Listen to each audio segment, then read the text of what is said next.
Good morning from La Paz, Mexico. Today we're here with Denison Yachting broker Matthew Stropes to show you one of the many new listings that he represents in Mexico. Over the next handful of minutes, we'll be showing you some of the key features that make Stella Maris one of the best values on the brokerage market. At 105 feet with a 23-foot beam, this Broward offers plenty of usable deck spaces and great interior volume, along with 5 staterooms accommodating 10 guests plus crew quarters. This yacht is ideal for large families voyaging together or for use in the charter market due to the plethora of ways that this yacht can be maximized. Powered by twin Detroit diesels, this 105 has a 17-knot cruise speed and a 21-knot max speed. She's equipped with all of the essential large yacht options like twin generators, twin 1,500 gallon per day Watermakers, and shore power converters, allowing her to get power on any dock across the globe. For comfort and maneuverability, she's also equipped with stabilizers, a hydropower bow thruster, and the ability to transport a 15-foot tender up on the flybridge aft. The tender is raised and lowered with an Opak Mare davit with a 1,600-pound lift capacity. Forward of the boat deck is the first of several enlarged seating areas that has a substantial section designed for laying out on. This seating even continues over to the port side. The starboard lounging space serves as an alfresco dinette with the help of a table in front of the seating and a wet bar found immediately forward. Directly above the bar is the radar arch, where we see a pair of radars and KVH sat domes, assuring that you're connected even at sea. On the forward half of the flybridge is a covered dinette just beyond the wet bar, as well as where you run this boat from on the best days. But when the weather isn't cooperating, you just step down into the wheelhouse by way of a centerline staircase from the flybridge.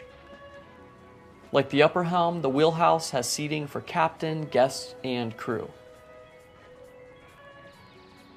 The wheelhouse offers you control over the yacht's mechanical systems, which can be accessed from the swim platform through a centerline, watertight door. As I've already started to mention, this Broward is powered by a pair of Detroit diesel 12V92s, as well as a pair of generators, one 60 kW and the other 65. Overhead of the engine room is the Aft Deck, which is our next stop. This area is based around a centerline teak dinette with seating for 8 or more, which offers a great view of your surroundings. This dinette will be the most used venue for dining, partially because of its location, and partially because it's covered by a molded hardtop.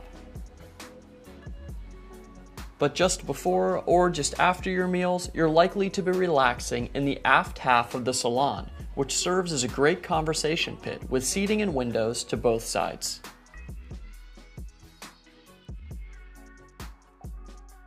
From here we jump into the galley, where you see an area that's well laid out with a ton of cold storage and all of the appliances you'll need to keep your guests well fed and impressed. Just off the galley, the crew has direct access to the crew lounge that's found below deck. Off of this common space to port are 3 crew quarters.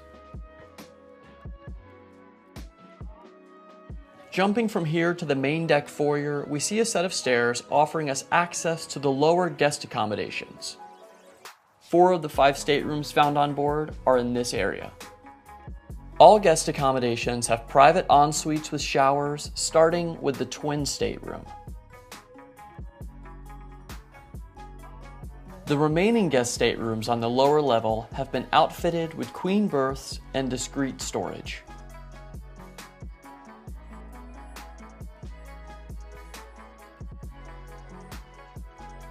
The final accommodation on board this Broward 105 is the on-deck master found forward on the main deck.